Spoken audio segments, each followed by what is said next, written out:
pemirsa, jadi tadi disebutkan pembangunan Masjid 1000 Bulan ini sebagai salah satu bentuk kebanggaan ya untuk masyarakat Banyumas, juga untuk di wilayah Jawa Tengah Selatan dan Barat. Tadi dirintis sudah dari mulai tahun 2020 akhir ya. Dan mulai dilaksanakan 2021. Oke. Dan tadi dengan kerjasama Basnas, sehingga pada malam hari ini pemirsa kita mengundang Basnas nih, hadir langsung Bu Ketua nih. Bu Ketua, bagaimana nih sekilas tadi penggalangan dananya memang sudah berjalan mulai kapan nih dengan Basnas?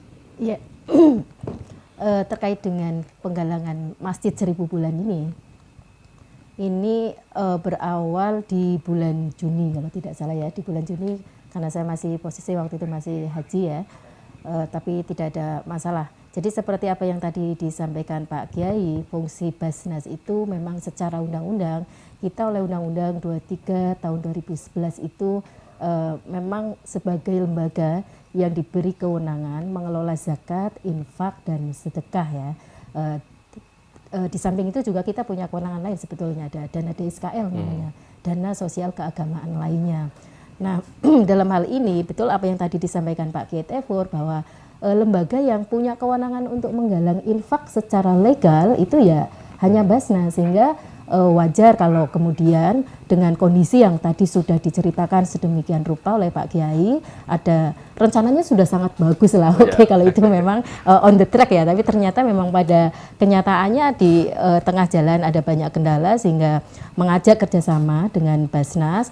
Tentu Basnas dalam menyambut ajakan kerjasama ini, kita tidak jauh-jauh dari prinsip pengelolaan di Basnas, yaitu 3A. Jadi di Basnas seluruh Indonesia kita menggunakan prinsip 3A dalam pengelolaan zakat, infak, sedekah.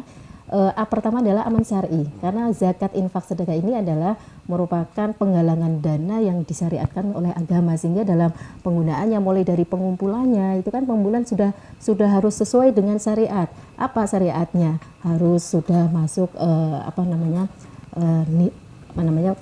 saya kok jadi lupa ini ya. Jadi sudah ada ketentuan mencapai nisab. Nah, itu satu. Kemudian dalam pendistribusian juga sudah ada di dalam Quran, surat At-Taubah ayat 60.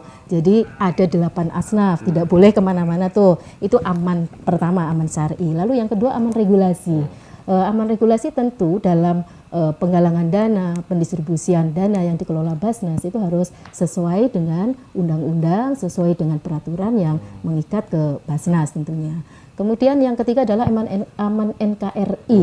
Nah, ini kenapa harus aman NKRI? Karena ternyata tipikal atau tipologi masyarakat Indonesia yang mudah tersentuh, mudah terharu, mudah suruh infak juga mudah gitu ya. Apalagi melihat misalnya ada bencana di mana, kita kan penggalangan sangat mudah dilakukan oleh siapapun. Tetapi tipologi yang seperti ini seringkali digunakan oleh oknum-oknum tertentu untuk kepentingan-kepentingan yang justru inkonstitusional gitu, sehingga contohnya misalnya untuk kegiatan yang mengarah kepada radikalisme dan lain sebagainya, sehingga Basnas punya rambu-rambu yang jelas. Yang ketiga itu harus aman NKRI. Jadi sepanjang aman 3A itu, apalagi ini Yayasan Rahmatan lil Alamin ya, yang tujuannya membangun masjid, maka tidak ada alasan satupun untuk Basnas bisa menolak gitu ya, sehingga kami menyambut baik ajakan kerjasama untuk penggalangan dana menyelesaikan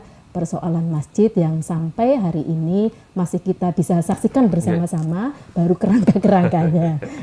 Kurang lebih seperti itu. Siap, terima kasih Bu